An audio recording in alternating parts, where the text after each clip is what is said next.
Hi, Data Ben here. Today we're going to use the stock rich data type, the stock history formula, and some VBA in order to track the Gamestop share price. Let's have a look. First, we want to add the Gamestop stocks rich data type. So you click on data and then stocks, and you'll see the stocks item here. And if you click it, it'll ask you for the short code for the stock. So for Gamestop, it's GME. So we'll type that in and then click the stocks icon. A data selector will then appear because there are other options apart from Gamestop, but you'll see it's the first one at the top here. We click select, and then it will actually load the data of this rich data type. This will show an icon of the New York Stock Exchange, a little icon on the left hand side of the cell. If we click on that, we can see all of the data that we can get from this rich data type, and we're going to refer to it in the rest of the values here. So if we want the price, we can actually just refer to that cell. So in cell B6, we'll do equals A5, and it'll actually come up with the IntelliSense pop-up here. And we want price, and it appears with the price. And then we want change, so same thing again, but this time we want percentage change. And then we want the stock high, and then the stock low. And then we also want the opening price as well. So we want A5 dot open, and we have all of the data that we want here in this first section. So we've set up the GME stocks rich data type, and then we've attached all of these values in column B to this rich data type and extracted the information that we want from them. This rich data type refreshes about once a minute, and it will obtain the latest price. And you can refresh it yourself by clicking refresh all. As you can see, it's just updated there. And next we'll look on how to get the historical data of this stock. To get the stock history, we will go to cell C6 and do equals stock history, open brackets. It will ask the short code of the stock that we want, and for Gamestop it's GME, so we'll actually just type that in and then comma. And then we'll want the start date, and we're going to set the start date to the 2nd of January this year, 2021. And it'll ask for the end date, and we'll actually just do that to today. So we'll do that to now. And you'll see there it's spilled, and actually spilled all of the data from the actual first opening day of the stock market on the 4th down to the 27th there. And you can also see the very large gains in the last couple of days here. So that's how to use the stock history dynamic formula.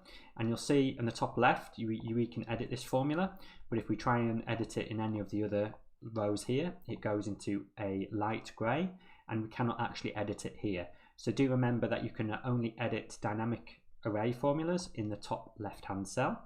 Next, we want to actually create a dynamic chart. So I've created a blank chart here and removed the x-axis and the y-axis, and also the title.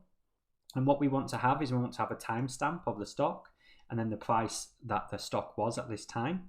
So we're going to refresh this data from cell B6 here, and we're going to set up VBA so that this refreshes every few seconds, and if a new price is obtained, then it will actually add it to this list. So if cell F6 was 200 and we refreshed and the new price was 220, then cell F8 would be 220, and so on, and the chart will automatically pick up on this data. So we've set up some options for the VBA. So in this drop down we have refresh and stop. So we want the auto refresh to stop when we click on the stop option here, and we want it to check the data every 5 seconds. Be aware though that the stocks data, the stocks rich data type, does only refresh about once a minute, but we do want to check it every few seconds in case there is a new price. So next we're going to look into the VBA itself by right clicking on this command button and assign macro, and we've created this new refresh formulas macro.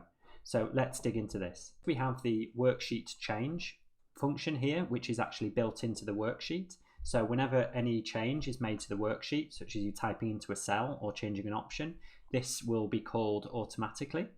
And what it will do is it will call this refresh stocks subroutine. And this refresh stocks subroutine is where the refresh actually happens, and it's going to start a do while loop. So while range D2 isn't stop, it's going to continue. First, it's going to disable events. Then it's actually going to refresh the data in the workbook. And then we have a do event, which is just to make sure that the refresh actually occurs of the stocks. Then we're going to obtain the last row by using this ActiveSheet.cells. So this is a typical line here to actually get the last row, and we've actually asked for the last row in range E, or in column E, I should say. Then it's actually going to compare the value between the current stock price and the last time we entered a stock price. And if it's different, it's going to add the new stock price.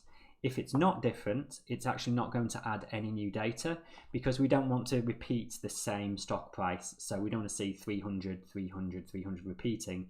We only want an update when there is actually an update. So if there is a change, then it will stamp to column E and column F. First, the date and time, and second, the value of the stock.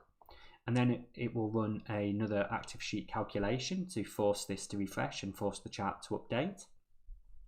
Finally, it'll get the latest time, so with now here, and then a time value plus the additional seconds that we've added in range F2. So we've got a setting here for refresh every 5 seconds, refresh every 10 seconds, for example. And this is the value in range F2. And so we do a loop here of do while the time now is less than the target time. So if this was 10 seconds in the future, this loop would just continue, essentially waiting until 10 seconds have elapsed. And once those 10 seconds have elapsed, it will do another check to see if there's a stop. And if there isn't, if it's still refresh, it will start the loop again from the top here. So this is essentially an infinite loop until we set the option to stop in the drop down in the range D2. And once we do choose the stop option, we will actually set application.enable events to true, and we will exit this loop and the code will stop running. So that's the refresh code, and let's see how this works. I'm going to begin running it now, and I'm going to give it a couple of minutes to run and fast forward this video just to see the stocks refresh as they come in automatically. Okay, so this VBA code's been running for a few minutes now, and we can see that it's obtained some updated stock prices, and it checks every few seconds, and if there's a new stock price, then it will actually list that stock price and the chart will automatically update. So what we've done here in conclusion is we've used the rich stock data type to get Gamestop information and applied it to cells in column B. We've used the equals stock history formula to get the historical data for the last few days. And then finally, we've used VBA to dynamically refresh and update and obtain more data about Gamestop and map it dynamically into a table every few minutes. So it's a great way to track stocks, and you can of course change the stock that you're tracking and use this tool in many other ways.